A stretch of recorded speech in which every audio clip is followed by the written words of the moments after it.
کراچی کے ایک private hospital میں رات کی شفٹ کرتی ہے۔ مہین و پرسکون اور نرم مزاج ہے، مگر ایک رات اسے ایمرجنسی میں کمرہ نمبر 313 کی ڈیوٹی دی جاتی ہے۔ وہ کمرہ عام استعمال میں نہیں ہوتا۔ نرسیں کہتی ہیں وہاں سانسوں کی آوازیں آتی ہیں، حالانکہ کمرہ خالی ہے۔ مہین کو یہ بات سن کے بڑی ہنسی آتی ہے، مگر جب وہ وہاں جاتی ہے تو کمرے میں پہلے سے لائٹس آن ہوتی ہیں اور ایک مریض بستر پر لیٹا ہوتا ہے، ایک بوڑھا شخص جس کے چہرے پر آکسیجن ماسک لگا ہوتا ہے۔ کب لایا گیا ہے یہ؟ مہین ریسیپشن پر آ کر پوچھتی ہے تو وہ حیران ہو کر کہتے ہیں، کون؟ 313 میں تو کوئی مریض ایڈمٹ ہی نہیں۔ مہین واپس کمرے میں آتی ہے تو بستر خالی ہوتا ہے، مگر آکسیجن ماسک اب بھی سانس لے رہا ہوتا ہے۔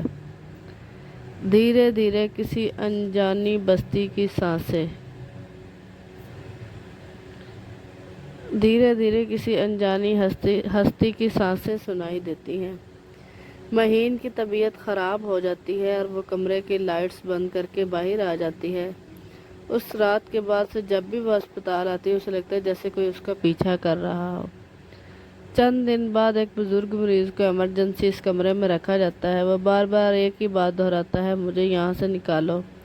وہ پھر آ گیا ہے، وہ جو راتوں میں لوگوں کو ان کا ماضی دکھاتا ہے۔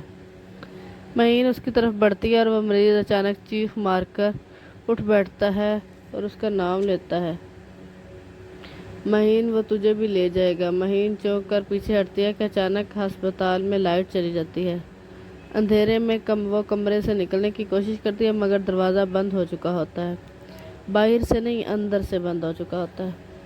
کمرہ اب ویسا نہیں جیسے چند لمحے پہلے تھا۔ دیواروں پر خون سے لکھا ہوتا ہے، 313 میں داخل ہونے والے خود کو تلاش کرتے ہیں۔ مہین کا دماغ گھومنے لگتا ہے اور آہستہ آہستہ اسے اپنے بچپن کی وہ یادیں آنے لگتی ہیں جنہیں وہ دبائے بیٹھی تھی۔ اس کے باپ کا قتل، اس کی ماں کا پاگل پن، خود اس کا علاج۔ جی ہاں، مہین دراصل اسی کمرہ 313 کی سابقہ مریضہ تھی۔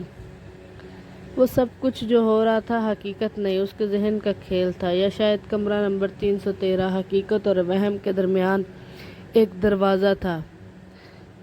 کہانی کے آخر پر پتہ چلتا ہے کہ اسپتال کی پرانی فائلز میں مہین کا نام 2 سال پہلے دماغی مریضہ کے طور پر درج تھا۔ اس نے نرس بننے کا خواب بھی اسی کمرے میں دیکھا تھا جہاں وہ اب بھی قید ہے۔